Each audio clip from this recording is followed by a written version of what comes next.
All right. Damn, Chaney, it's been a minute since we've done a podcast. Yeah. Welcome back. Dude, I know. Wild. I mean, you guys started a podcast well before a lot of people did. Yeah, Yeah. 2020. 2020. Yep.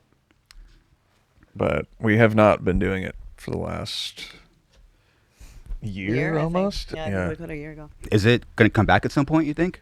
I don't know. Yeah, I don't know. I don't know. I think we talk about doing like a stream and just like stream? hanging out. Okay. And, like, doing like a band stream. Nice. But I think as far as like doing interviews and stuff, it's kind of like you got to commit to it. Totally. Like how you have it, you're like in it. That's like you're doing it, And I think for us, like we're still working so hard on the band and like trying to grow it that it's like especially we need to now grind in on that. Totally. And your band, so we have Entheos here, Navene, Chaney. Thank you for your time. Hell yeah. Thank you for driving here from LA. Where were we last night? We were in San Diego. We're going to LA tonight. Oh shit, you're not there yet. Oh shit, I'm sorry. Not there yet. Ooh. Yeah, we're going tonight. Like we got the dates there. Okay, so just so you guys are aware, this drops on the 17th, so you're gonna have the whole second half of your tour. Okay. So this is gonna come out, and people are probably gonna discover the dates. Yeah, the tour is after this podcast drops, sold out tour every single day after this thing drops. Oh, the 17th. Yes. So it's the day before my hometown show. I know, hometown show. Fuck yeah. Oh, that's when it comes out. Okay. Yeah. Yeah, sick. I love playing Des Moines. That's yeah. It's weird now going back just because I haven't lived there for so long, Yeah. But people still support the fuck out of my band. And it's just like we're from there. So it's really cool to have that. Wow. So you have like multiple hometowns. Yeah, pretty right? much. We've got the Bay. We've got we've got 3 hometowns. Yeah. We've got 3. San Francisco Bay Area. Yeah. Nashville now because we moved there in 2021, Mm-hmm. and then of course where Chaney's from in Iowa, and people roll out hard. They're super proud of Chaney. They do. And That's awesome. The funny thing about this venue, so it's called Lefties now, but it used to be called Harry Mary's. And we were talking about 6 Feet Under before this. I saw 6 Feet Under there when I was 16 years old. The first Hell yeah. metal show that I ever went to in my life was at Harry Mary's. So getting to go back and play there and headline there is like, that's the shit dreams are made of, It's like you're a kid, you're wishing that your band could be the band on stage doing the thing. And then boom. yeah. So I still try to channel that energy, the energy of myself as a teenager, just like. Oh, yeah. Chaney, never lose that. Yeah. I've lost it. It's the worst thing ever. Keep that. Keep Well, that. yeah, we haven't really had the opportunity to lose that. You know what I mean? Because we're just straight grinding for the last like 10 years. So. You've been a band officially 10 years. Yeah, 10 years. Oh, yeah. Is it 10 years? It'll be 10 years next month. Yeah. Yeah. I remember. First EP was 2015? Yeah. Nice. It was like at the end of 2015. It was at the end of 2014 is when we started writing it. Right. Right. Okay. I think we asked. So we started the band because Frank Costa. Of course. Yeah. So Frank wanted Navene to record his rock project. Of course he did. And Yeah. And Navene was like, fuck that, dude. Let's make a metal band and let's have Chaney be the vocalist. And we just so happened Evan Brewer had just quit the Faceless and everything. The stars kind of aligned on that. So And didn't Navene have to like convince you for like some time? yeah, Okay. I did not want to be in a band with Navene at all. Fuck Well, no. we had Yeah. it was essentially like Animosity almost, but with Chaney singing. Yeah. That was kind of like the vibe, I guess, when we first started. Well, the thing is, do you remember how it actually? Yeah, like, I had asked the vocalist of Animosity, Leo. Like I was 29 at the time, and I was about to turn 30, and I hit him up, and I'm like, "Yo, dude, it'd be insane to do an Animosity show for my 30th birthday." Oh, it's a good idea. Like, and I was thinking of it more of like a private thing, not even have it be this big, like, we're getting back together, you know what I mean? Yeah. And he was like, I don't know, I'm kind of like, that's not really me anymore, I'm not really feeling it. Like, and then as a joke, he was like, why don't you get Chaney to do vocals? And then Frank had hit me up around the time to do something, and I was like, maybe I will get her to do vocals. And then, yeah, we just wrote these songs real quick off that first EP. And it was kind of more of an Animosity style, like really riffy, yeah. death metal type stuff. And we never. And then we didn't even really know like what we were doing. Pretty much. We didn't like want to be a real band. We just wanted to make an EP and have fun writing music. You know, like channel the high school days. Yeah. Just Totally. jam with your friends. And it just so happened that when we put it out, it just kind of took off quickly, and we got like tour offers and a label offer immediately. Our manager like picked us up within 2 months of becoming a band, who we still work with to this day. And things just kind of took off in a way that we didn't expect them to. So we just rolled with it. And now it's our life. Yeah, totally. I think we just kept taking the tour offers and the little opportunities that we had, and then from there, kind of just getting a taste of like, oh, maybe we could actually do this thing. And it's been a long ride. It has. Things have changed a lot over the years, you know, like obviously Frank and Evan aren't in our band anymore, and it's changed shape, the way that the band works, but I wouldn't change any of it. It's been a cool ride. I'm glad that, because I had given up playing metal. I was in college studying philosophy, and I was ready to not be a vocalist anymore, even though that's how we met. My local band was opening for Animals as Leaders when he was in the band, but so we met through that, and I was just kind of ready to give up, and getting back into it is like the best thing that's ever happened. I think couldn't be more proud to here we are. It's awesome that you guys, I was like, how are they in a band together? They're married and they have a fucking podcast. But then I realized you guys had a foundation. You were together for 6 years prior to the band, correct? Yeah, we were together for a long time.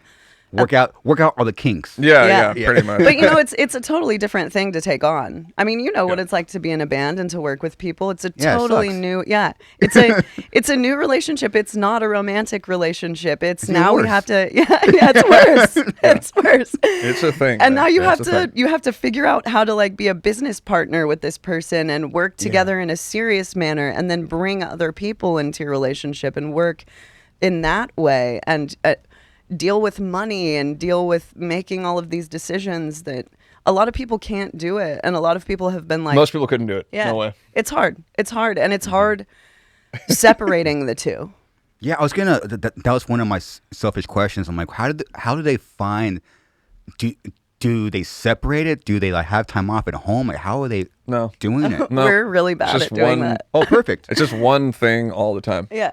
And they're both kind of intertwined. Yeah. They're both one thing all the time. I Holy think so. shit. Yeah. It's crazy. I'm a workaholic. Yeah, so Chaney is so driven. Like, I've never met anybody as driven as Chaney. And so sometimes she'll just be wanting to like work on the band and like talk about business and stuff. And it's like 12 midnight. Yeah, Navene will be trying to go to sleep. Yo, and what if we just like watched a movie or something? I'm like, we can't. I have to take out an ad or, do. That's just how my brain works. I love working. And I think that even if I wasn't doing the like musical side of it, I'd be into management or something. I just I love the business aspect of music as well. And I'm sure that can get annoying as a partner, and especially as a partner who we both work together. So I'm always like, Navene, we should be working on this thing. Yeah, And I'm kind of just wanting to chill. Yeah. I'm trying to do a chill blast beat, dude. What the hell's going on? Yeah. But no. I mean, I'm the same. I like getting into stuff. But yeah, I think it helps because living together and being in a relationship and being a couple, it's almost a superpower at times, because if one of us is feeling kind of down about it or he doesn't want to keep going, the other person will step in and be like, no, we got to keep going. Like, this is stuff's just starting to happen, and that's very true. I think when you're just living separately from your band, you don't really get that much camaraderie. Like, of course, in a band you have the camaraderie, but we're always together, so we can always hype each other up if one person needs it. I feel like that's awesome. Yeah. And I also feel like, the workaholic thing, it goes two different ways. Navene is very much that way with writing music. Yeah. Like, he's very prolific when it comes to writing music. He writes constantly. Also writing the riffs. Yeah, correct? Yeah, totally. That's my domain. I like if I could, I would just be like in your little room over there, just all day, every day. Nice. And then go on tour a couple times a year. That'd be ideal life for me. That's literally what I'm trying to do. Yeah, I'm working on it. I'm working on it. We're getting there. We're getting pretty close. So, We're almost there. yeah, I just want to do that. And Decades then, later. Yeah, Yeah, exactly. exactly. Yeah. When this podcast drops, we'll be there 100%. He says that sometimes though. He's like, if it wasn't for me, like encouraging him to get the fuck out of the dungeon and go on tour and stuff, that he'd just still. You do need to be there. pushed. Yeah, I would just be in my bedroom, just making probably unlistenable music.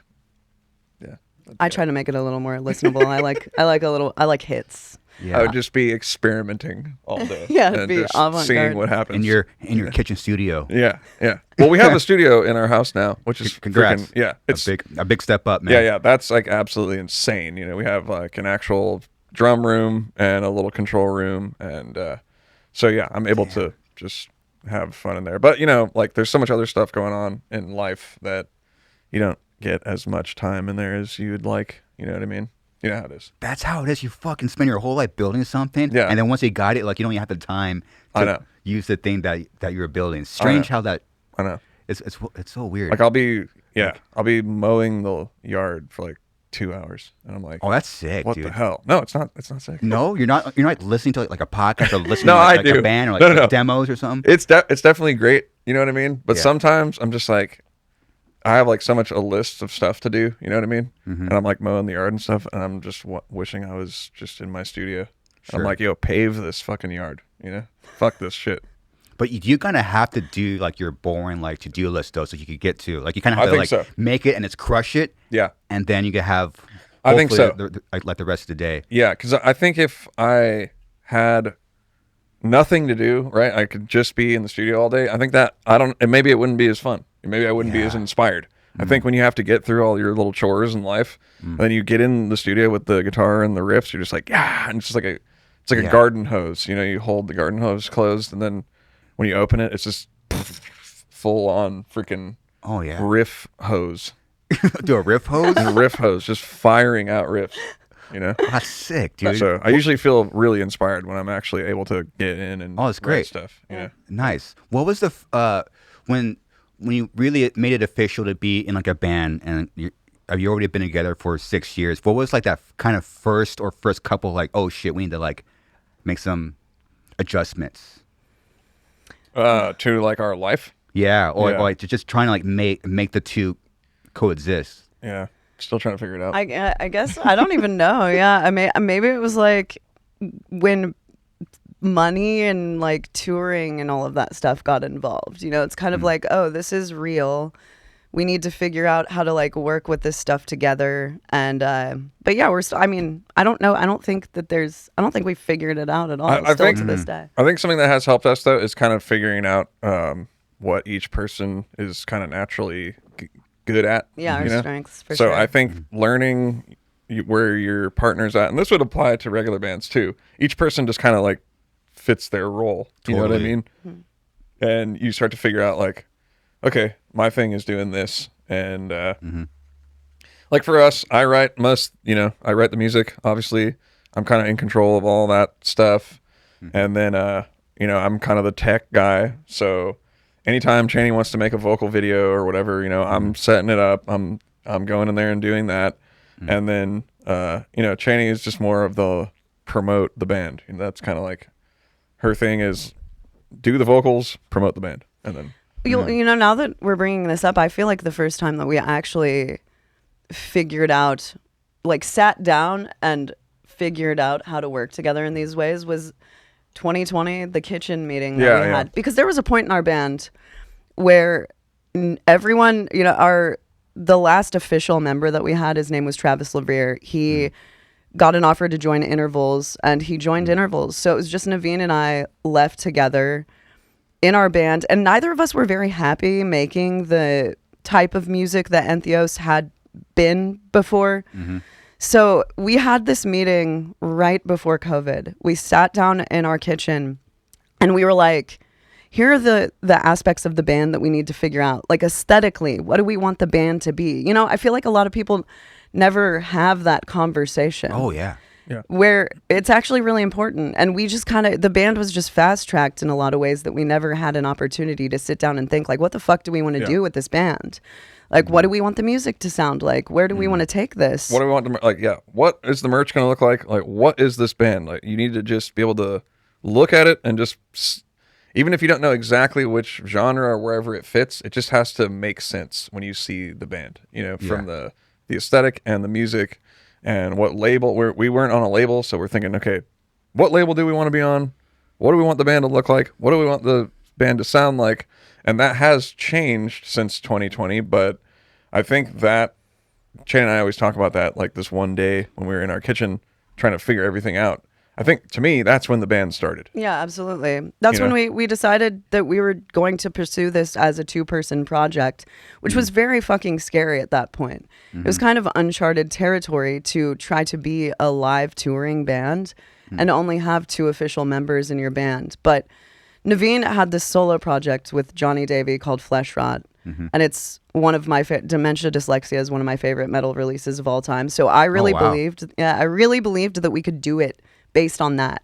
I knew that Navene was capable of just taking the helm and writing all of the music, and that we could do it if we chose to do it, but we had to do it with just knowing what we were going for and not let anyone question what was going on. Yeah, with purpose. Yeah. Knowing what you wanted. Exactly. Yeah. So that was really it.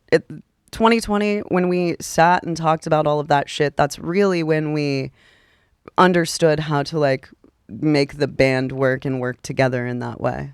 Yeah, I think so. It's crazy how you could be in the same room with someone, even on the road, and not talk about anything or even be in the same room together, if that makes any sense. Yeah, absolutely. I mean, it's like you could be in the same room together but not be together and not talk about shit. Yeah, just exist in different universes. Totally. It's I think so crazy how... Yeah, I think a lot of businesses and bands, band is a business, they don't have that pinned down. Like, you should be able to ask a band, like, hey, what's your band? Like, give me the 2-sentence pitch, and a lot of people can't do it.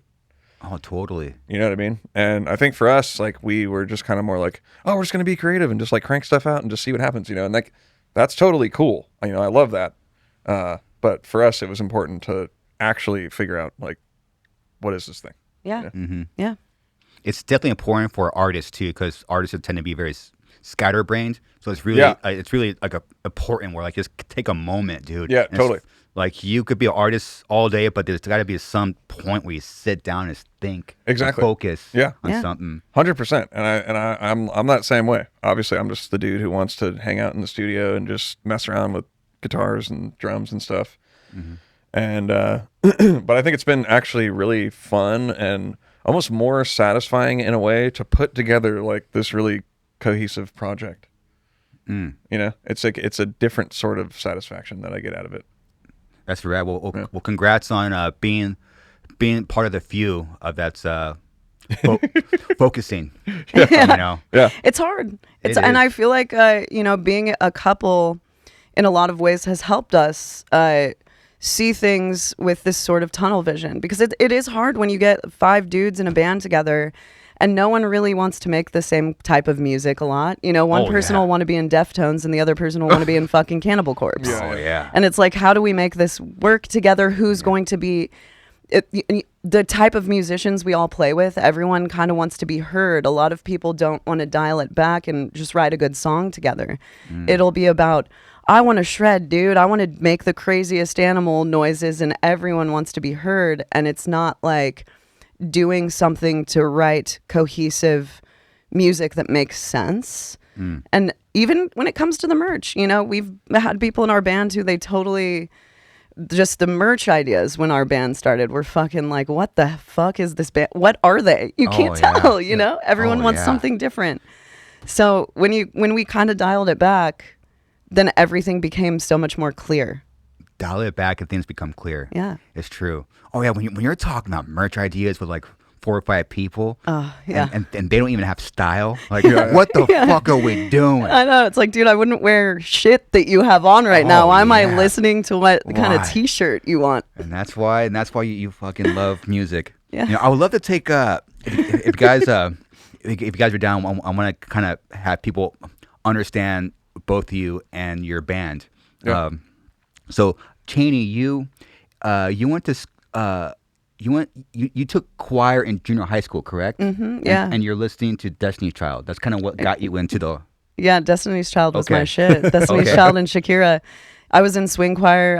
Swing choir. Yeah. What is swing choir? It's like you wear cute outfits and you dance while you're singing. Oh. Yeah. So. I thought it was like choir, but then I heard the swing term. I'm like, what does that mean? Yeah, I it's thought it like was a little, jazzy shit. number. Let's go. There we go. That's swing choir right there. So it was very similar to that. And then I auditioned for a musical. I was the character Hoddle in Fiddler on the Roof. So it's one of the leads. Okay. And then I just, I mean, I've never swing like, choir. I've Okay. never thought of life without music. I just didn't know the direction of music I wanted to go into. But when I was a kid, I'm from Des Moines, Iowa. Slipknot had just taken off. The local Yeah. scene in Des Moines was going crazy Just at that. killing it. Yeah, Yeah. it was crazy. So I got introduced to the local scene. I was listening to bands like my favorite local band from Des Moines was called Index Case. So going to local shows and seeing these guys who are they're from where I'm from, it seemed like an achievable thing. Like I can do that. So it just inspired me to become a metal vocalist. And then I got into, Randy Blythe was my first great inspiration and Oh, wow. influence in my life. And yeah, from there, it's pretty much history. Yeah, Index Case. There they are. Is this it? That's it. Oh, this looks new metal. It was very fucking new metal. Oh, fuck Very yeah. Okay, fucking Index new Case. metal, Okay, bro. I'm gonna jam this. Yeah, Okay, you have good. to. You have Okay. to. Yeah, I'm in one of these music videos. It's just a quick picture, but yeah, I mean, new metal was the shit when I was a kid. You Of know, course. that's like Of course. where I came from. Were you actually from Des Moines, or were you somewhere like around there? No, I'm from Des Moines. Des Moines, It's straight up. Oh, Des Moines. cool. Yes, Okay. yes. So Moines proper. that's Proper. right. I went to high school at East High School downtown Des Moines, Iowa. It's yeah, that's my blood. The 515, baby. Did There we go, East. Oh, I love this. Oh wow. I was a Scarlet. Yep. a Scarlet. Yep. Wow. Did Whirlies exist yet? So Woolies did not. This guy, do you remember People's Court? I actually believe I saw Suicide Silence at People's Court. It was a different venue. It was up a couple of flights, a couple of blocks away from Woolies. So this dude, Sam, who promoted shows at People's Court, he was a young kid when I was a young kid. Do you remember Too Pure to Die, that band? Of course. Okay, so Jordan Peterson was the guitar player in Too Pure to Die. He was also a promoter with this whole thing.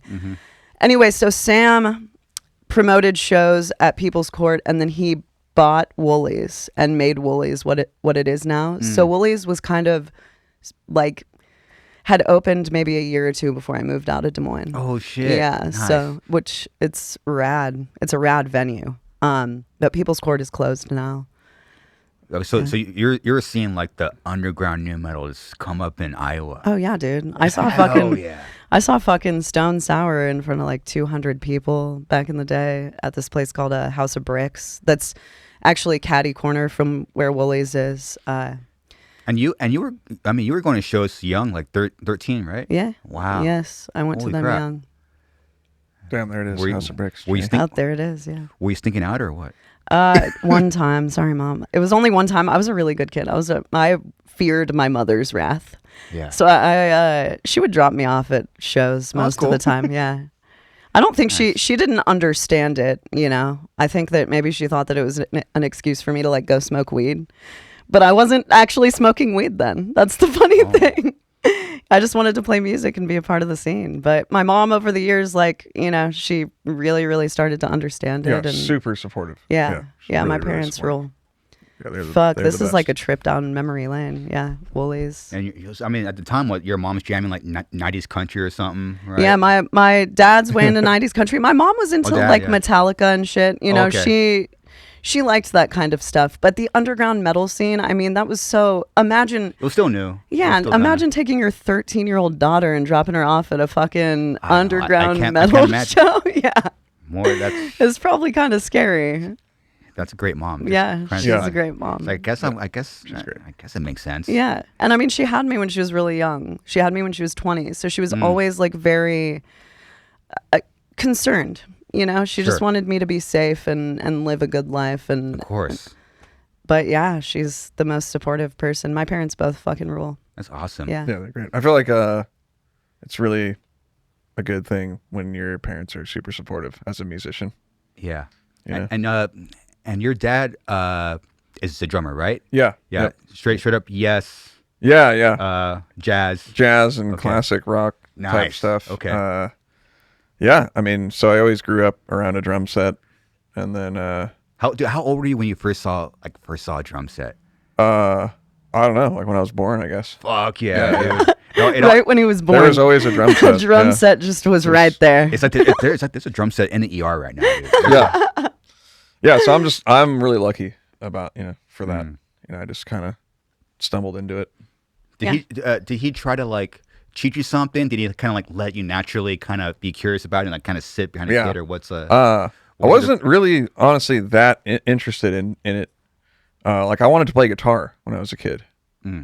Because I thought it looked cooler. It's like being on a guitar and like headbanging and stuff. That's kind of cool. And then when I was 10, he just asked me like, "Hey, do you want to learn how to play like a drum beat?" And then he just taught me how to play like a really simple like kick on 1, snare on 3, and I just kind of took off with it. Learned it pretty fast, I guess. And then like at the time it was the 90s, so yeah, I kind of started listening to bands just for the drums. So like Primus and 311 and all the drummers had super like tight snare drums at the time. That was like the 90s thing, Oh yeah. And so I just fell in love with that sound.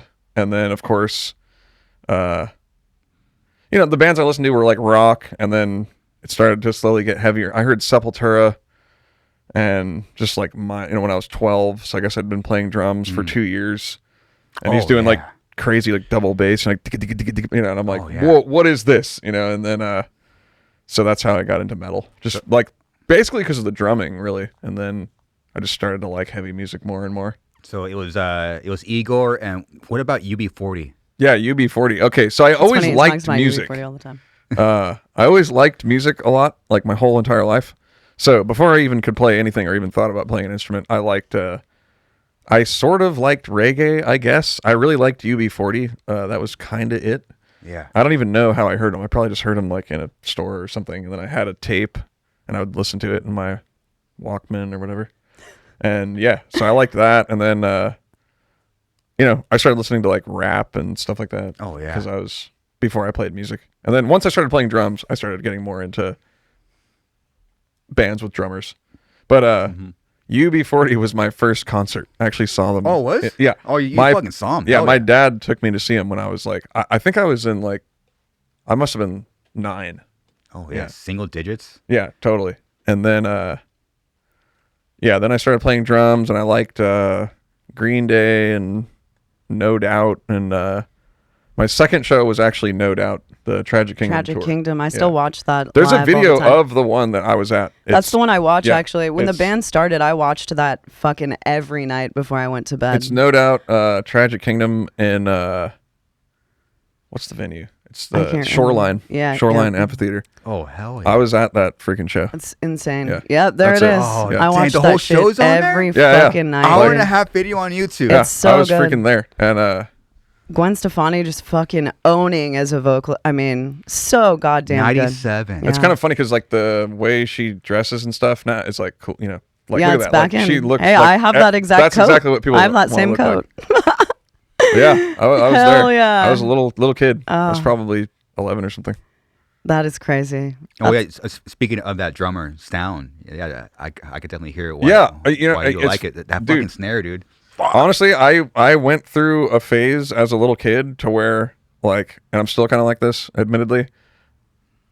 Like if the snare is not like cranked up, I'm not pissed, dude. not interested. Well, that's a funny thing. It's coming back around now. Yeah, it is. With slam and all this shit. Like everyone likes the poppy Pingy snare, but for a while it was kind of out of style. I know. Yeah. And snares were at an all-time low for that entire.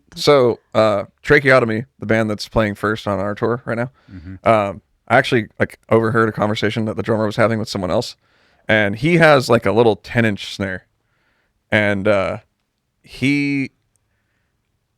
someone was asking him about it, and it's like super cranked up and like loud, and he was like, yeah, I saw the drummer of Snuffed on Sight has this snare drum, so I started doing it. And I thought that was like actually really cool that his reference for that is all like modern. Yeah, it's new. He's not even aware of like 311 probably. Yeah, probably not. Or like probably not. Where that sound or like, the first dying fetus or something. Like that's like where I heard that type of snare, Yeah. And it's cool to me that it's kind of come back around now to being, because there was a period in time like when Djent got really big in like 2010 to where the tight snare, it was dead. It was out. It was gone. Was it Djent that fucking did that? It did. Djent killed the tight snare. Oh, wow. Because they want that like big, like, like I don't like Djent anymore. It bummed me out, dude. Oh, yeah. I was like, we're like going through some bad time. Dark You're ages. right. No, thinking about it. Yeah, it was about that deep, heavy snare. Yeah. Which sounds great. I'm not gonna for that song. I'm not gonna say like it sounds bad. It's just like it was the tight snare was in a rough spot, and now I feel like there's like a whole entire death metal genre that's just based on the snare, like the ping thing. And Navene listens to it all. Sometimes he'll be listening to the most fucking underground, Yeah, I just want to hear like that as long as the snare's pinging, dude. I just want to hear like as long as the snare's pinging. It's like and then, I'll just be like, what the fuck are you listening to in there? And it's just the snare, No, but I'll go through bands on Spotify, and it's like if the snare comes on and it's like not tight, I'm just like skip. Like, I want to hear the next one. That's true. You had your 5 seconds to snare. Sorry. Yeah, like it could be the worst recording ever. I don't care. It's just the snare has to crack.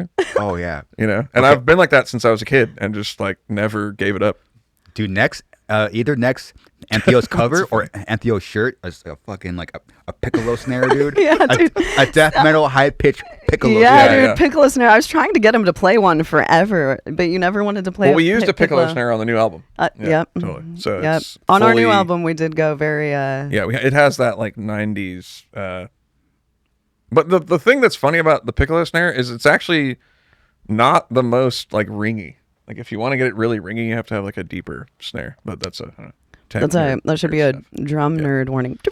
Yeah. Drum nerd. But yeah, like all the 90s new metal and stuff, Korn and all that, like they always had that like cranked snare, So like when I heard Slipknot, that was the first time I'm a kid, I'm listening to, I love the cranked snare, Primus, 311 and stuff. And then I hear Sepultura. Okay, the snare's loose. But I'm like, yo, this music's insane. I love it. I'm gonna give them a pass for that. They're so good. They got the rare pass. Yeah, I was like, all right, snare's loose, crazy. whatever. This is great. That is crazy. Like favorite band, loved them. And then when I started hearing like Slipknot, and I listened to a lot of hardcore too before that, and the cranked snare was pretty popular in hardcore, like Snapcase and stuff like that. Anyway, and then so Slipknot was like. I was like, wow, this like kind of sounds like hardcore and Sepultura, and the drums are super sick and the snare's all cranked up. I was like, this is perfect. Like Slipknot was like my favorite band when I heard them. When that first album came out, or technically that's the second album, but yeah, it's like that's just it. That was it for me. Yeah, it was about it. Are you? Didn't you start touring super young, like 16? Yeah, we were pretty young. I didn't do like a full tour until I was like 17 or 18.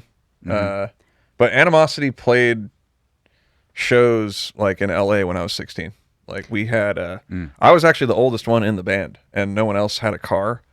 So we would pack everything into my car and go play like hours away. Because you were the only one that drove, correct? I was the only one old enough to have a license. Everyone else was 12, dude. So me and the singer's brother, the singer's brother is like I think a little bit older than me, and so that's my favorite part. Got some actually we when BT Bam came to California for the first time, we got on 2 of their shows. So we got on San Diego and Showcase. And I was 16, and the singer's brother was 16. He might have been 17. So we took the singer's mom's car, and we put all like a bunch of gear in there, and then we had my car too. So we just 2 cars down and did and I like I've talked to Between the Buried and Me a lot about it, and they're like, yeah, that was our first time ever playing in California, and we got to play like 2 of their shows. I think it was 2. It might have been 3, but it was definitely showcased in San Diego. But the first time that you toured was not with Animosity, right? Because they couldn't tour. They were like in school or something. Yeah, so I like got out of school, graduated school early. I did like this program because I was a terrible student. Anyway, yeah, there was a band like Animosity was in the hardcore scene. We were kind of more of like, we considered ourselves to be a hardcore band. And there's this band Hoods that's from the Bay Area, and their drummer had quit. And I was like 17 I'm ready to go. I'm like, I want to freaking, actually I played on that album. Did you? Pray for Death. Yeah. That one there. Shit. And they're like, oh, we need a drummer. Like, we're going to go play Hellfest. And we need someone to like come out to do that, and I'm like, let's go. I'll do it. And I'm like this little kid, and they were like 10 years older than me, and they're like these scary tattooed hardcore dudes. And I'm like, let's freaking go, and so that didn't end up happening, the Hellfest thing, but I did end up touring with them, and I played on a couple albums, and that was my first experience with tour, just going on tour with them, and it was awesome. Shout out Hoods, still touring, Hoods, man. Still making music. Yeah, you could probably find a picture with me in there somewhere. Really? Yeah, there's some pictures. I've never looked around for pictures of that, but there are all kinds of like young Navene pictures floating around from those Animosity days. Yeah, but okay, so once Animosity like graduated high school, it was like, all right, we're gonna go on tour, we're gonna do this, and then that one's actually me when I was 20. That's crazy that Animosity, like you lived the whole life of a band before you were... See what I'm saying? Like, look at that, cranked up snare drum. Bunch of cymbals. It's all the same shit, dude. Still doing it, man. Let's go. Crazy. If you find a setup, there it is. Yeah, boom, there it is. Wow, look at that long hair. Then and now. Oh wow. Wow, look at that long beard. Yeah, but So once Animosity could tour, it was like, I had to leave Hoods, and because that was my band. I wrote the riffs, and I was like, that was my thing. So. We just hit it hard at the time. You guys were everywhere. Yeah. We were, man. All I saw was like foil shirts. I know that gold foil hoodie, dude. That's all. Oh, man. I know. It's coming back, too. I know. Animosity used to have the sickest merch spread. I remember going to Animosity shows, and there would be like 100 fucking shirts. Like, they were the first band that I saw who did that. Yeah, I think we're probably the reason why there's like a merch limit for opening bands. Like straight up, I'm not even kidding. It's like you can't we would just do come through like thing. We got 20 designs. What's up? Because the singer he's a really smart dude. Yeah, he was like, hey man, the more shit we have for sale, the more we're gonna sell. That was his thing, and I'm like, okay, yeah, that was Leo. Yeah, that was his thing. So he's like, I want to have like freaking 20 designs, and like. I don't even think back in the day there was like a limit on what you could have, So we just abused the shit out of it. We would just come through like we had this thing, and like we went to Home Depot and bought like 2 big pieces of like insulation styrofoam that were like rigid, and just taped like 10 designs on each side, and then we would just fold it up. And so we would just show up at the show and unfold this huge thing, and like sometimes it wouldn't even fit. And we just had so much shit. And then, we had all, because another thing that he, said was like, we need to have any amount of money that you have, you should be able to buy something. Absolutely. Right? So it's like, we have stuff from like $1 all the way up to like the hoodies. Wow. So it's like, we got stickers, we have freaking pipes, we have, lighters, bottle openers, and then CDs, and then vinyls, and then shirts, and I didn't realize that you guys were ahead of everybody, dude. I'm saying the singer is a really, really smart guy. I mean, when going back to talking about how I'm like way into the business side, Leo is a huge inspiration for me because he was like, just hearing about the shit that he did with Animosity. He's such a good. His marketing brain is and his managerial brain is fucking. It was way ahead of its time. And he was this little ass kid. Yeah. He's like 17, telling me all this shit. Yeah. And I mean, he killed it for them. Animosity sold shitloads of merch. That gold foil hoodie, that shit was everywhere. Look, there goes your boy Dan. It was everywhere. This is actually Leo's parents' house. Yeah. So we shot this video in Leo's parents' house when they were out of town. Imagine that. What? Yeah. They're out of town? Oh, Yeah, they didn't even know about it. Oh, and when they saw this video, Look at this shit. when they saw this video, they were like, "Oh my god!" They were horrified.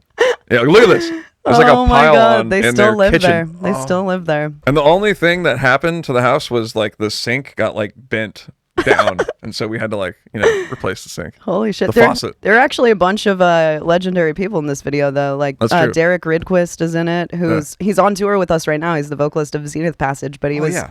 Dan in the Kenny? Faceless. Dan Kenny. Kenny There's doing it, Frank. Navene's little brother, Sean, is in this video, too, who was the original bass player of Animosity. Yeah. This is At the time, So funny. yeah, when you made videos back in the day, you had to like tape the cymbals up and stuff so you could like try to hear the playback. Oh, yeah. Because like course. we didn't think to like just course. put like an in-ear in, you know what I mean? Like Yeah. had like no idea about any of that. dude.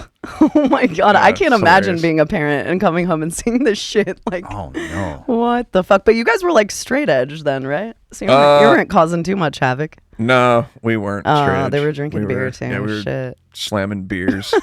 Oh, slamming beers. Slamming them. beers, slamming beers. Yeah. That's what happens shirt. with the straight edge Yeah, people, it was- man. They come they definitely come to problematic. the beer side and they slam the beers. That's actually the singer of Set Your Goals is right there. I don't know. I could point out a million people in this. Yeah, fucking this is crazy. video. Yeah, this was an We era should for do sure. this in our house, babe. No, I don't think so. Shoot a new. Yeah, now I we're don't like, think so. Oh, yeah. no, now we are the parents. We're like, Navene, where are you from? Because I've heard Bay Area, I heard San Francisco, I've heard Santa Cruz. Where's like, what's No like one a knows. stamp? I'm everywhere. So I'm from Santa Cruz. Okay. Yeah. So I grew up there. We moved. I moved there when I was in 3rd grade. So that's like I was Okay. born in San Jose, California, and then Okay. we moved there. And then yeah, when I met my dad, my parents split up when I was young, and my dad lived in Berkeley. And so my brother and I would go to my dad's on the weekends. And then is that how you started going to the Gilman? yeah, so interesting story. My dad had like a vegetarian food company where they made this like vegetarian like sausage in San Francisco. Ahead of his time. Yeah, way ahead of its time. Way ahead of its Way time. ahead of its time. Way This is ahead. in like the late 90s. Holy shit. And then my brother and I would like in the summer we would like work there. You know, we would just dick around like tape. My dad paid us $3 an hour to like just Oh, yeah. tape oh, boxes and slave shit. labor. Yeah, slave labor. And then since it was like a vegan thing, like everyone who worked there was like a hardcore dude. So like everybody who worked in the back factory, they would play hardcore stuff, and like one of the dudes was in this band called Second Coming, and they were like a big hardcore local band. And so he started taking us to Gilman and like all the local hardcore shows. And that's how I met Animosity, because they were actually already a band before I was like I joined or whatever.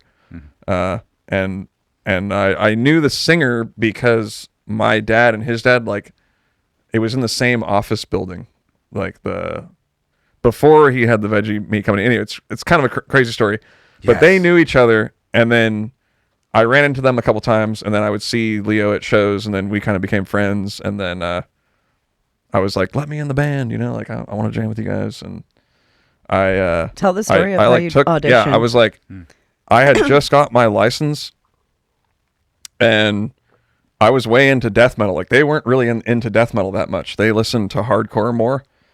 And I was like, dude, you got to hear this band Dying Fetus, you know? And like they'd never heard them before.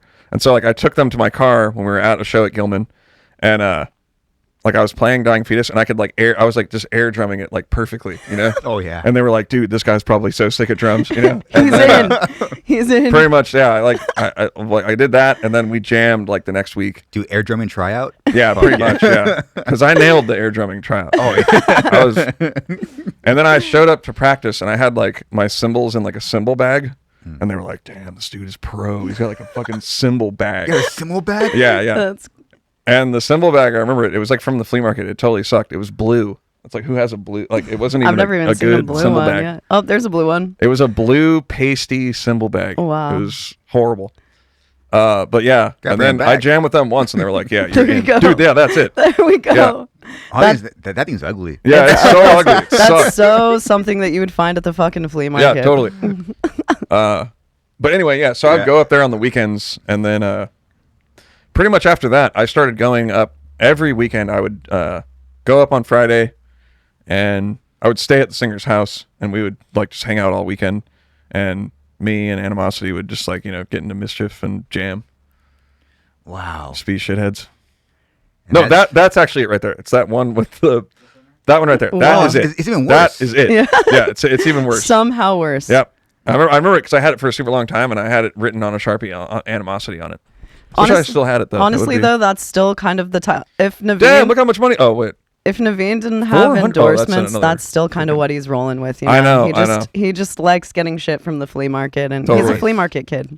Craigslist. Yeah, that's Navene's. Yeah, that thing's jam. bringing back memories, dude. I wish I still had it. So you were a big piece of bringing in like the metal, death metal stuff into the hardcore. Well, 100%. Yeah, because Oh. they would kind I of didn't know make that. Yeah, they would like kind of make fun of it. Like, oh, the singer of Dying Fetus sounds like he's burping or whatever. What and they I'm like, call? all right, that's What'd cool. you guys call them? Like heshers or Heshers, something? yeah. I think that was like a heshers. Bay Have you Area ever term. Have you ever heard this term? Nope. That was like a metal guy, because like, yeah, it's kind of like this now, where hardcore and death metal are like, well, okay, they were really separate, Yeah. but now it's like becoming more merged with like the slam thing is like kind of hardcore. But at the time, it was very separate. Like hardcore and metal were not friends at all. Like Of course. I was one of the only people who went to because I remember I went to see Walls of Jericho and Undying at Gilman, and that was the day where I was showing them the Dying Fetus air drumming, because I was going to see them the next night, Oh, nice. and they were like kind of making fun of me for it, like, have fun with all the the heshers, metalheads, whatever. Oh wow. And then, Heshers. That's a. hopefully that's Yeah. not like a derogatory. Yeah.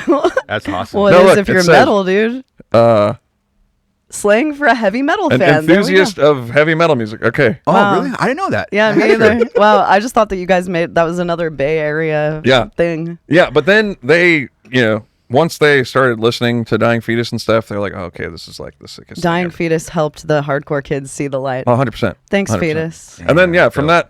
pretty much from then on, like, because Dying Fetus was like kind of hardcore sounding. Yeah, totally. So for me, I was like, dude, they're like death metal and hardcore. Like, this is amazing. And the snare drum's super cranked up. I cranked honestly, I was like, it just hit every box. I cranked up. honestly, throughout the years, like everyone wants to talk about who was the band that created deathcore. It's a big yeah. topic of discussion. I believe that Dying Fetus was like one of the originators of deathcore, as with Yeah. Oh, death yeah. with actual death metal and hardcore. Yeah, Oh, for sure. yeah. Like it's much different now. It's taken on a life of its own, but the two genres together, I mean, I think when it comes to actual, like, real, the deathcore thing, though, it was like you guys and J-Fac. yeah, that was the beginning of Appreciate like the Yeah, era for sure. that And, it is now. Despised Icon. Yeah, for sure. Despised. I Icon. miss J-Fac, dude. Yeah. They're to this day still almost an original sound. Yeah. To Yeah. this day, like, damn, I wish it kind of kept. I know. Yeah. Like, fuck, dude. it was Well, you know- sick. Well, yeah, we were talking about before the show, all the bands that are not around anymore. That's one of them. Like, they were, I mean, they were hype when they came out. I mean, dude, J-Fac was like the first band that really took over the internet. Yeah. That was Oh, like yeah. the first internet band. Everyone knew the scream. It was a thing. Yeah. Whether you knew 100%. any other part of Entombment, everyone knew the fucking scream. They're the It first was- viral Oh, it band. was Yeah, crazy. the first viral It band, was I would say. fucking wild. Yeah. I mean, they like opened an Animosity show. right? So they used to be like the local band that we would, they would play whatever. And when Animosity was on a, In like Look, Phoenix or something, Animosity Phoenix or shirt. Yeah, in Phoenix. Animosity shirt Yeah. on drums. yeah, look at, anyway, Shout out to Elliot, a great drummer. yeah. Well, because I wore a J-Fac shirt in the, Oh yeah. and so he was like, we're doing a video. I'm going to wear you guys' shirt. And Oh then, fuck yeah, dude, that's sick. Yeah. So he definitely hooked me up way more than I hooked him up, obviously, in hindsight. That's But yeah, they were like the local band, and we would be like, damn, that band's actually really good. And the singer is insane. Yeah, Johnny is amazing. And then yeah, they blew up on MySpace. Like that was it. You know, really the first band to do that. That was it. And then their first tour was with us, and they did like a portion of 6 Feet Under. But then their first full tour was Animosity. They were first. It was JFAC, Animosity, Cattle Decapitation, Misery Index, and From a Second Story Window. Oh, that was the tour. Horned up. And like, dude, I remember it. People would be freaking lined up around the block to get there early to see JFAC. Wow. You know, and like, it was, you'd never seen anything like that before. Yeah, it was you know? lightning in a bottle. And I feel like people at the time, like, you know, some of the older dudes in bands were like kind of salty about it. You know what I mean? But I was like, dude, that's a way sicker way to do it. Like, if you don't have to go out there and like struggle and like play to no one, why do it? Like, yeah, get big on the internet and then go on tour. Like, come on now. Yeah. Yeah. I mean, I feel like with every change of era, like, you know, you see when people started putting videos of themselves playing instruments online, the older people were like, fuck this is so corny. They still think that. I was one of them. Yeah. Yeah. Same. It's like, that's just how it goes. Like, you know, and me probably could have been like the biggest guitar and drummer on YouTube. We fucked up, dude. We totally fucked up. You guys did fuck up. I remember when it came out, I was like, why would you do that? Like, why don't you go play a show? This 100%. Is stupid. I was like, this is so weird. I find myself like things I like was like looking at. I do now. Yeah. 100%. Same. I didn't like the digital amps. I didn't like posting myself ripping on social media. Now I do both. All the time. Yeah. It's just funny. So now, that really tames the ego. Like, you don't know where you're going to be in 5-10 years. You really don't. So now, now when stuff comes out, I'm like, what's up? Like, what's the deal with it? Yeah. How's this working? You guys really pushed your band online, which is smart. Yeah. You know. Well, you know, 2020, it was really a time where it was like, what the hell else are we going to do? We can't play shows, so we might as well like try to build this thing on the internet. It was great because you were cranking them out. That's just consistent. It was awesome. Yeah. I mean, we got lucky in the way that people started sharing them and that shit went viral because it doesn't always happen that way. True. But yeah, I mean, I can't imagine where our band would be now without doing that. Do you guys talk about that? What do you mean? As far as we should probably push ours. There's other way to do this. Let's just do this. Yeah, for sure.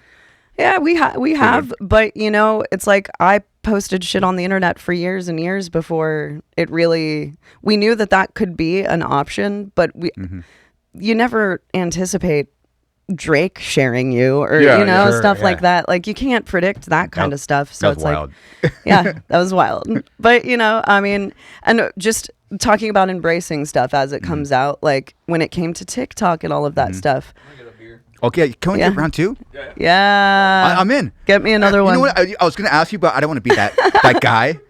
We're on tour, dude. Read my mind. We're round 2. Round 2. But you know, it's like with the embracing stuff, like I never wanted to look at TikTok like it was some stupid thing that little TikTok's kids did. Rad. It's fucking rad, dude. Like I don't usually scroll on it, but it's undeniable how much it's helped so many people, you know? It knows me. I'll open it and it gives me a 7 Dust 90s full video. I'm like, what is this? Oh, yeah.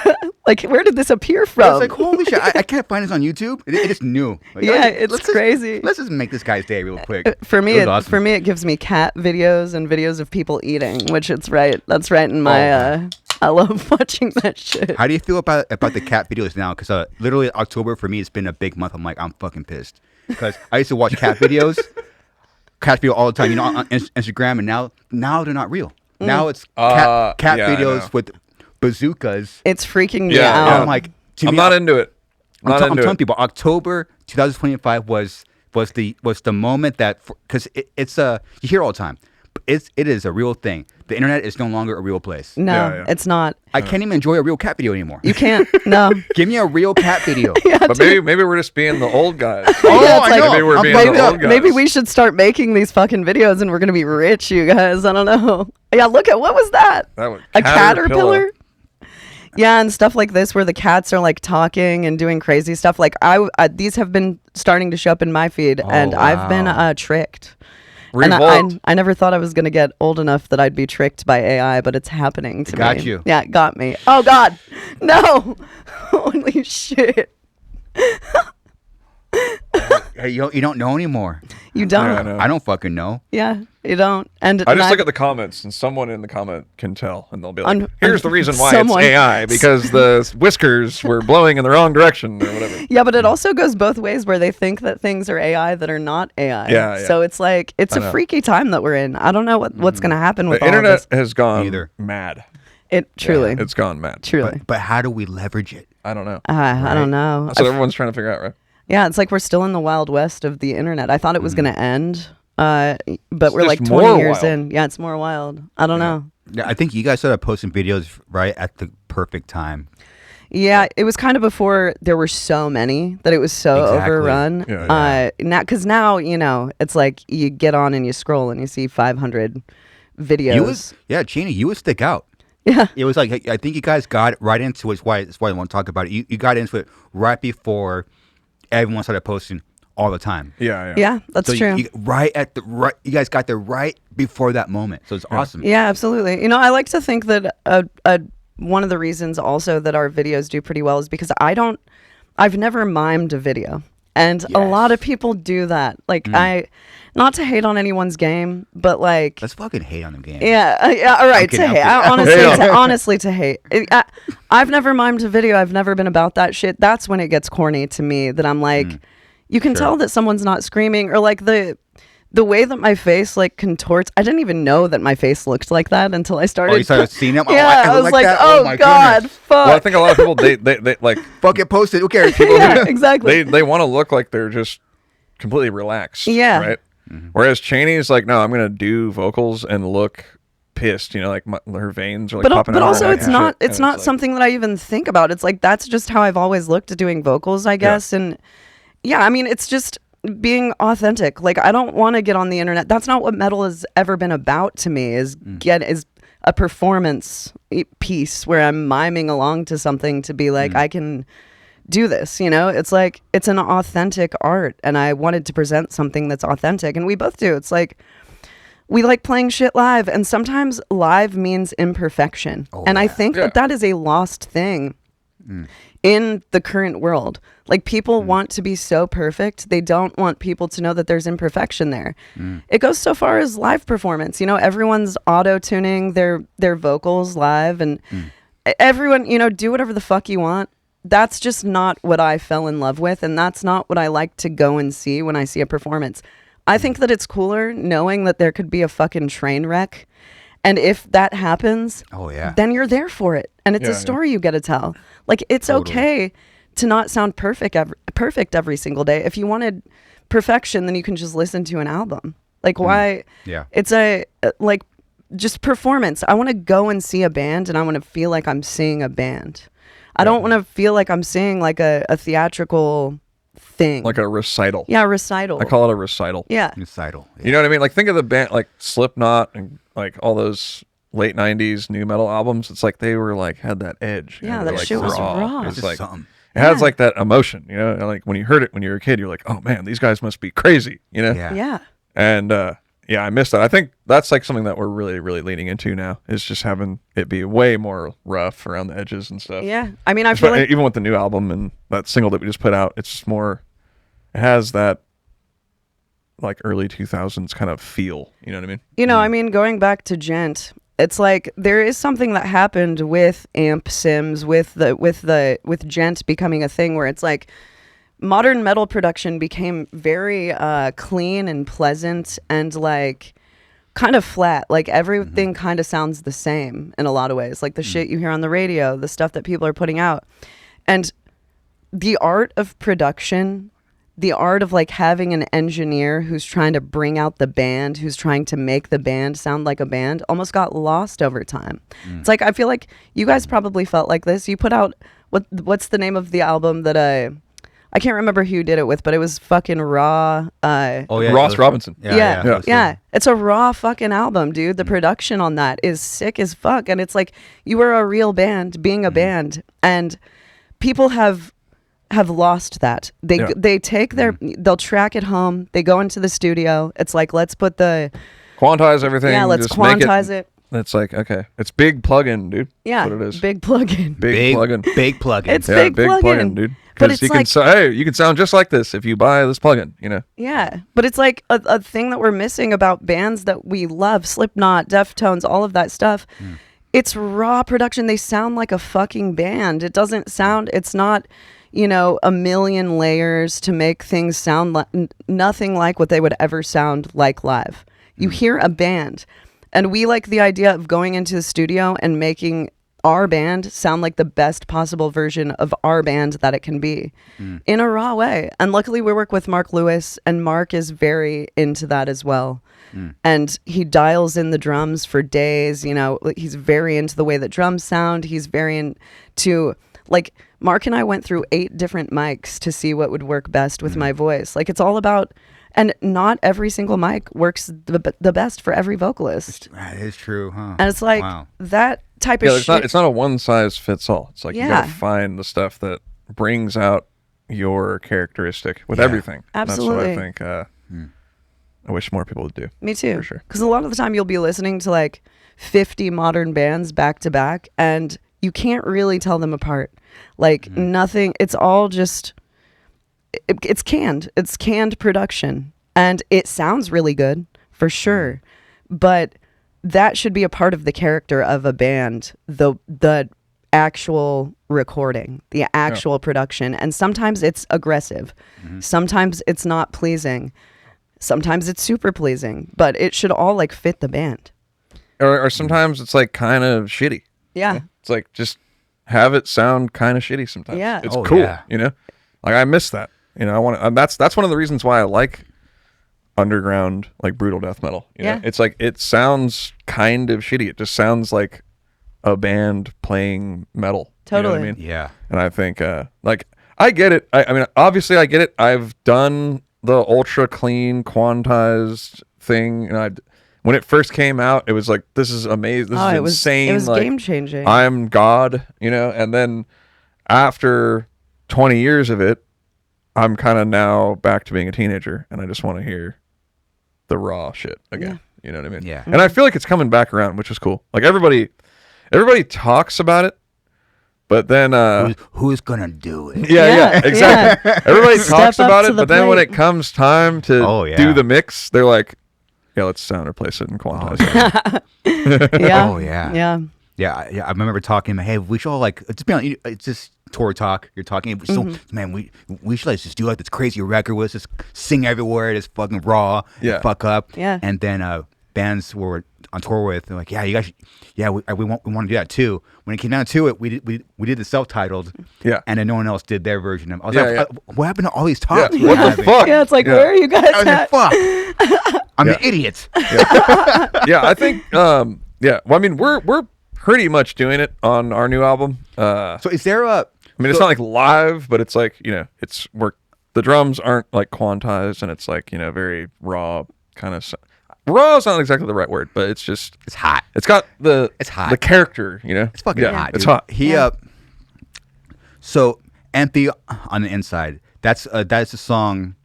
That's probably the first Entheos song I heard from front to back. Okay, Love it. That's great. It's our best song. It's fucking awesome. Thank you. And so is this like a standalone single, or are you guys gonna? That'll be on the album. It's on an album. Yeah. We just Okay. wanted to put it out before. Full disclosure, we were supposed to have an album done maybe like 4 months ago. That we were supposed to release an album before this tour, but once we started like getting into the album, we're like, this is just one of those ones where we're gonna have to fucking spend a year on it, just getting it right. Good. Just getting it right. Don't rush it. Yeah, see, because that's a thing. You know, everyone wants you to rush a fucking record. We got to get it on a deadline. We have to get it out in time for this tour. There's a cycle happening, and it's another thing that loses the art of the record. And it's like, dude, we're the ones who have to put this out and stand behind this for the rest of our fucking lives. Oh yeah.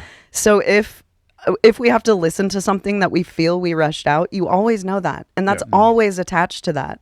And we just didn't want it. So it's your call. Yeah, I mean, so we're like, hey, let's just get a song out before the tour, you know, have something. And like, even though, yeah, like you said, it is a new song and it just came out. Like when we play it on the tour, it seems like everybody knows that one, you know. So it's, I think it's doing well, you know.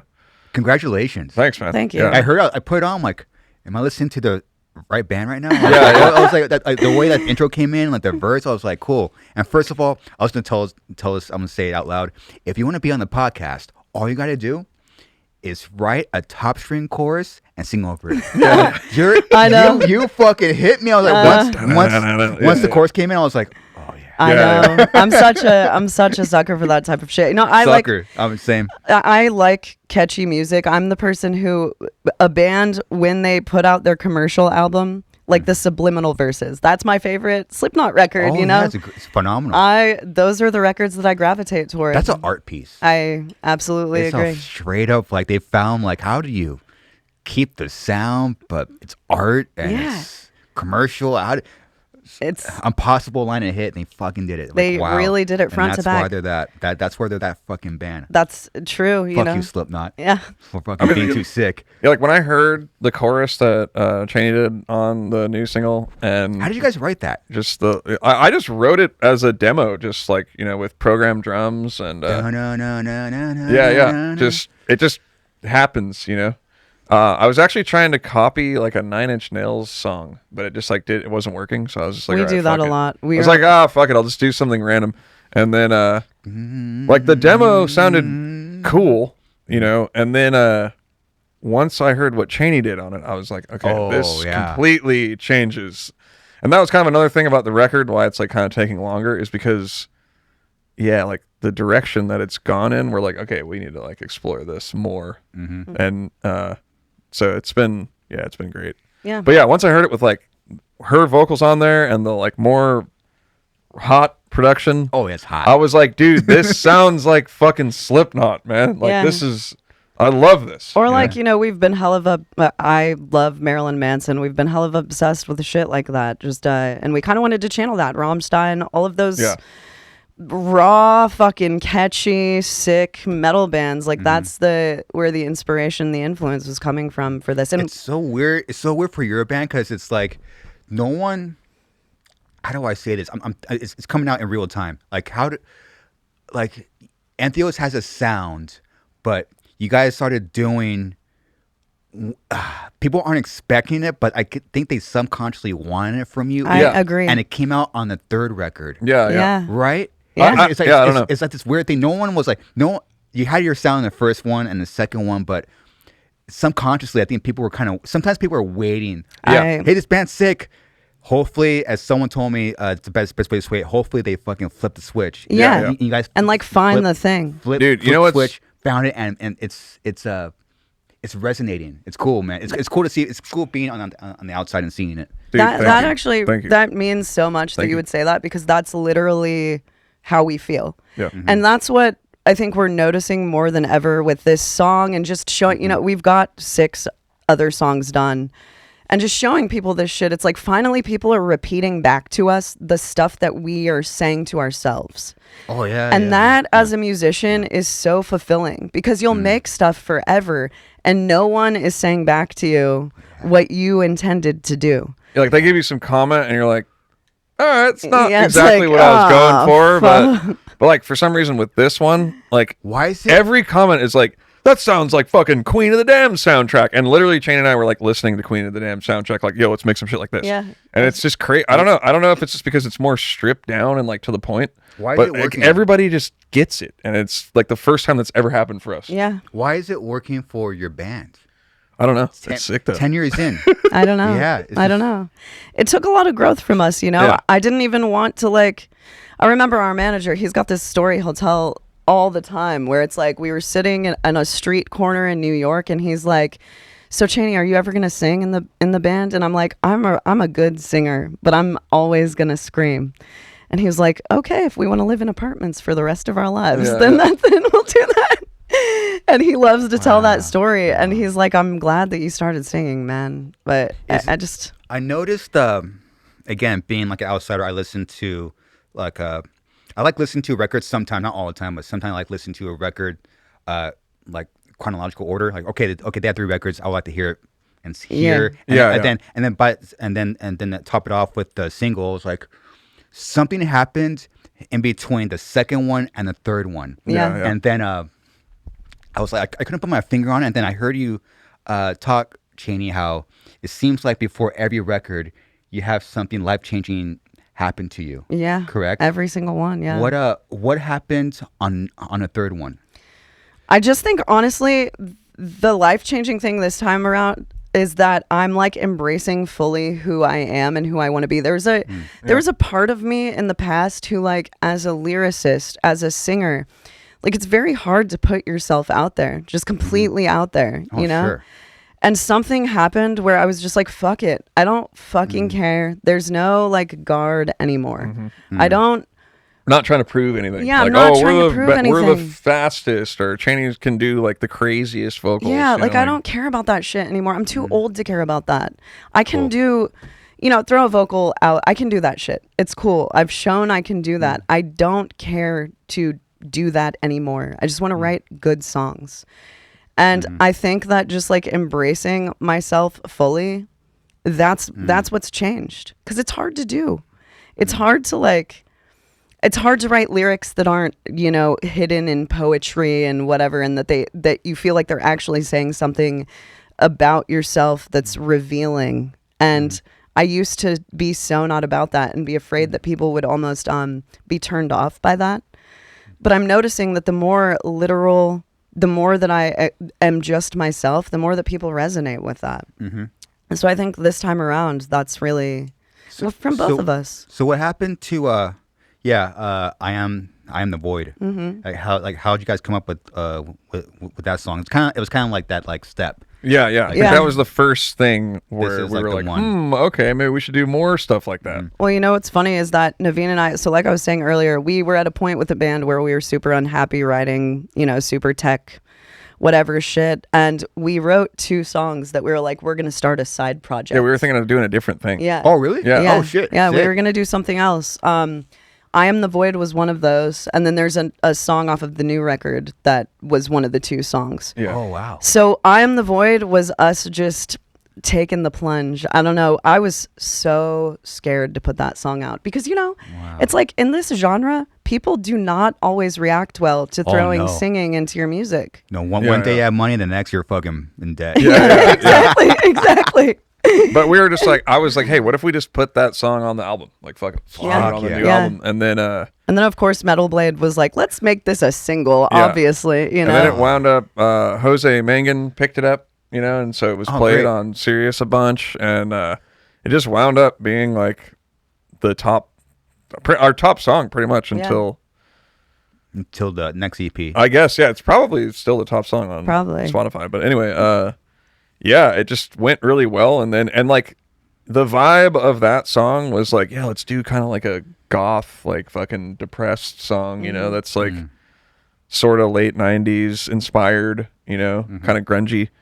And then, because like Chaney and I are into new metal and Marilyn Manson and like what she was saying, Rammstein and all that stuff. And then, Chelsea Wolf. Yeah, I think kind of stuff. We made that song and it went really well. But then like when we did the EP, we were kind of more like, let's make some like metal bangers for live, that would like, that'll go over live because we were opening a lot of tours and we're like, we need some more like hype shit. And then once we did that, we're like, okay, that was cool. And then with the new album, we're like really going in on the more I Am the Void kind of thing.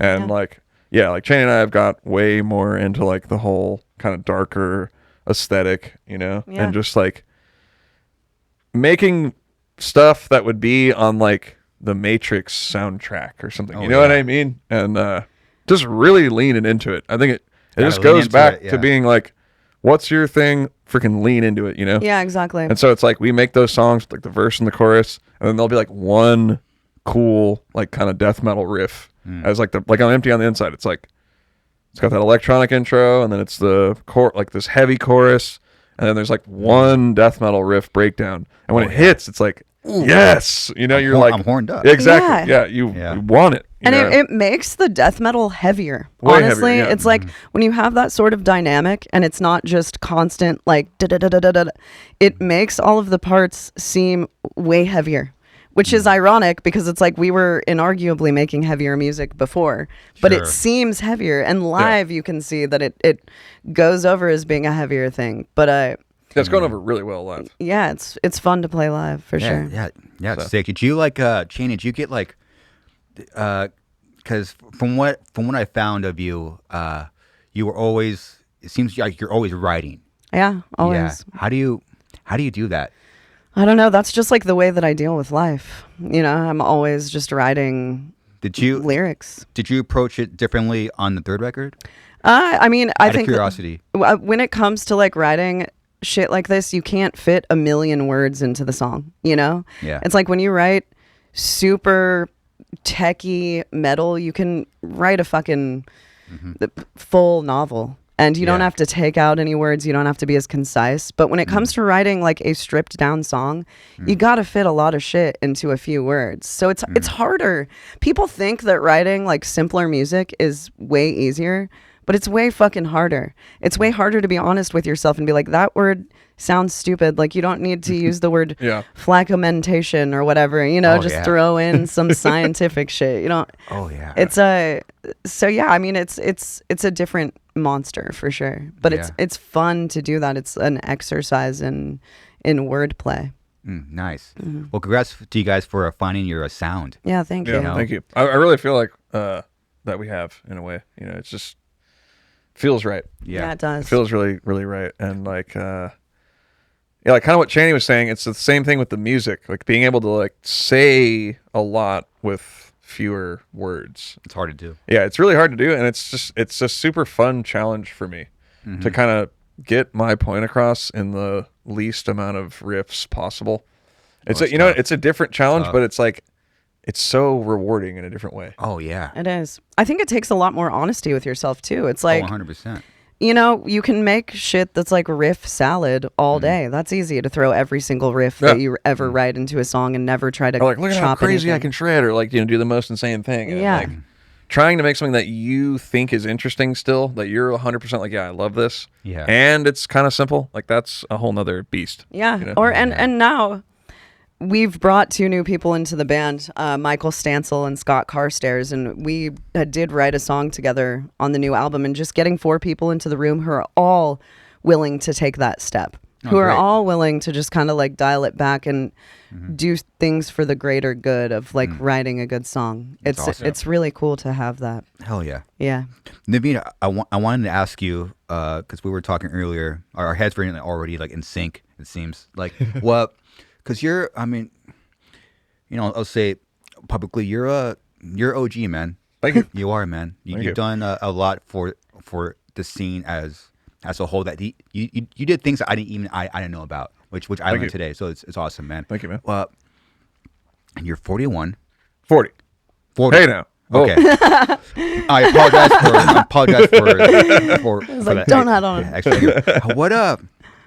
So you've been playing this music for a long time. Yeah. And we were talking earlier about not quitting. Yeah. How do you not quit? Well, you get to a certain point where you're like, all right, I'm locked in. I'm not reinventing myself at the age of 40. You know what I mean? But I think for me, honestly, I've gone through so many different phases in my life. You know, so I did Animosity. That was like a death metal thing. And then from there, I was in Animals as Leaders, and that was like a whole nother thing. And then from there, I was like, you know what? I'm going to go make electronic music and fucking, you know, fuck it. You know, like I'll do something different. And then I did that for a few years. And then at that point, that's where I was like, you know what? My heart is being a metal dude. You know, I want to start a metal band and not quit and just ride that out for the rest of my life. And that's how Entheos got started. So I think, honestly, just going into the band, you know, I was already almost 30, and I had already toured a bunch and done a lot of cool stuff. And, you know, I think a lot of people who are in like kind of the bigger or mid-level to big bands, they like take for granted how amazing it is to like go on tour and for people to come to the show and like your band. Yeah. You know, like going back and like doing it all again, it just gave me such a different perspective. You know, because I took it for granted when I was in Animosity. It's like, yeah, of course. Start a band, go on tour, everybody likes the band, like whatever, you know, who cares? But, you know, not having it and having to kind of like, you know, fight our way back in, it's just, I appreciate it so much more now, you know? And then, yeah, like I said, when we first started, I was like, I remember saying this like right when we started. I was like, it's going to take us 10 years. So like in 10 years, we will be in like a cool, good little spot, kind of like getting started, Yeah. And it's been 10 years and I'm finally like, okay, things are going good, Wow. And so it's like, just stick to the freaking plan. And also when he says that, it's like he's saying that wholeheartedly, because Navene has had every opportunity to join any other fucking big band. Yeah. I've had some big ass bands. In the call me 10 up. years we've been a band, it's like the stuff that he's turned down, I'm just like, I don't know why you have that much confidence in this band. I don't know why you're like turning down that shit. Any other drummer would never.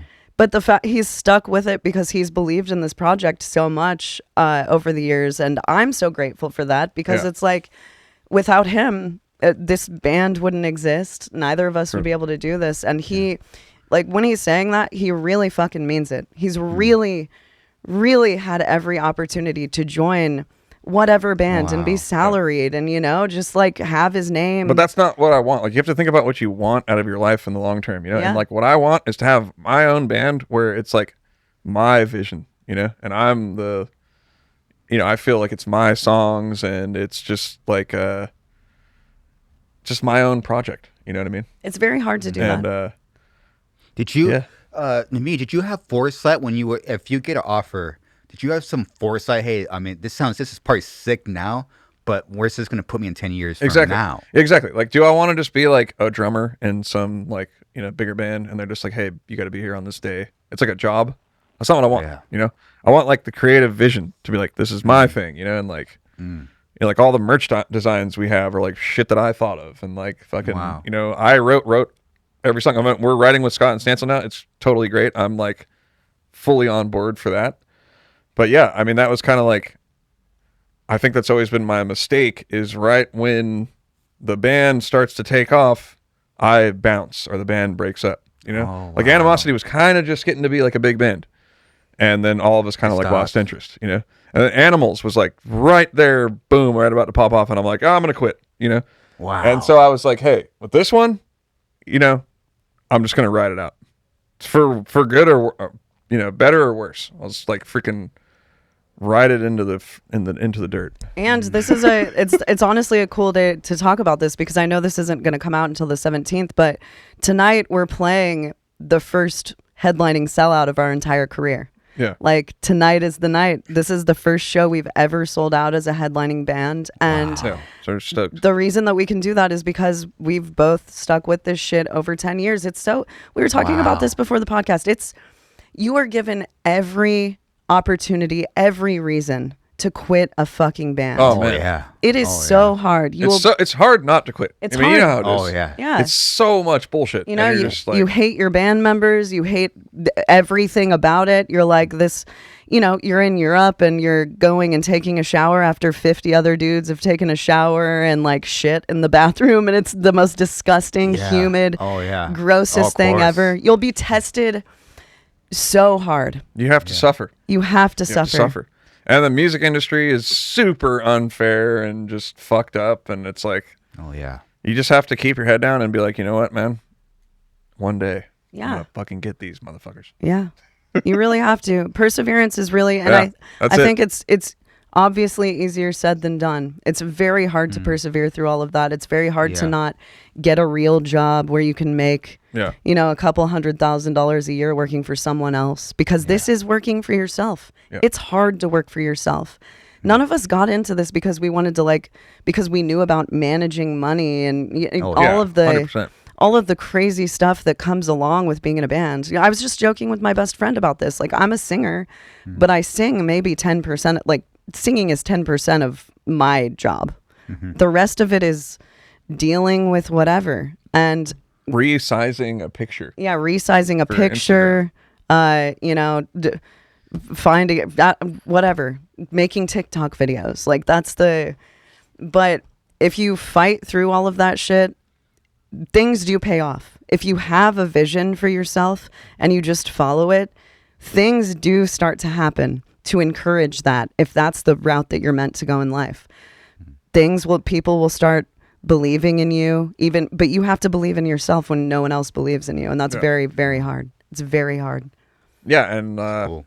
yeah, exactly. That's what I was just with this thing. I was like, I'm riding it out. Yeah, sticking to it. it's really what and it's I about. think honestly, that is one thing that I feel like Chaney and I have the benefit of, is like we're both in it together. So we're stubborn. it's like, no, you're not gonna quit. We're gonna keep going. Just I get it. Have a little moment to be upset, and then let's get back to it. Yeah, that is true. Yeah, have little moments. Yeah. I'm Whereas pissed. if it's like another band, and you have your girlfriend or wife outside of the band, and like that's kind of pulling you in two different directions. It makes things a lot harder, obviously, especially when you're 40.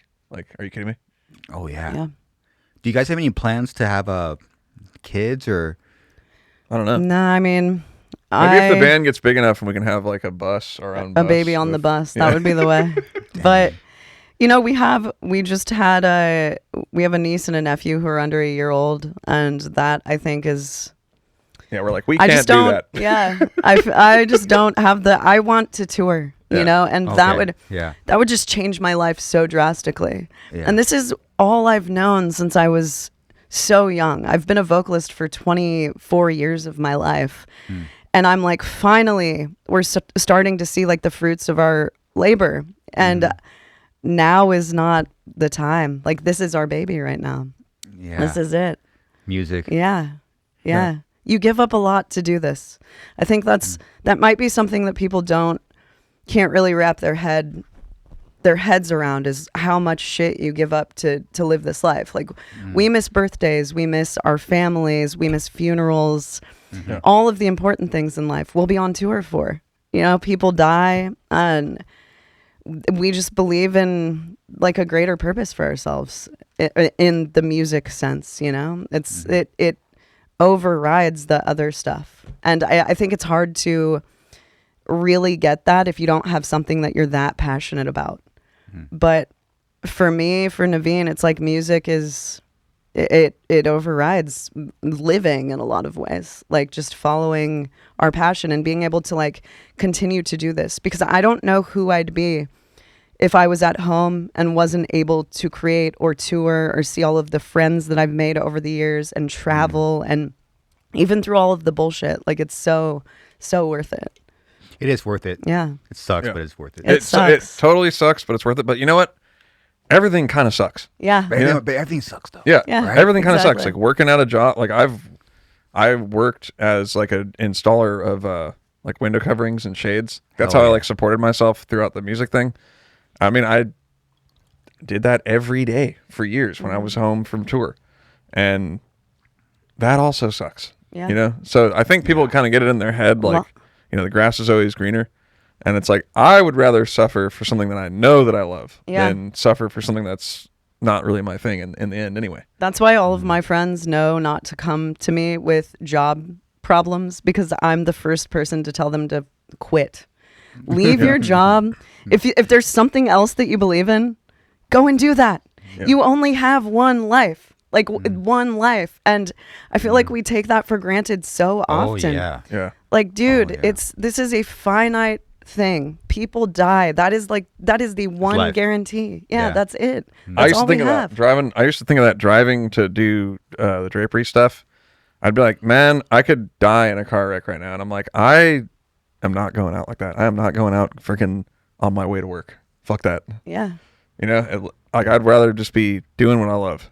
And that I mean, I guess that's another reason why I stuck with it. Yeah. Mm.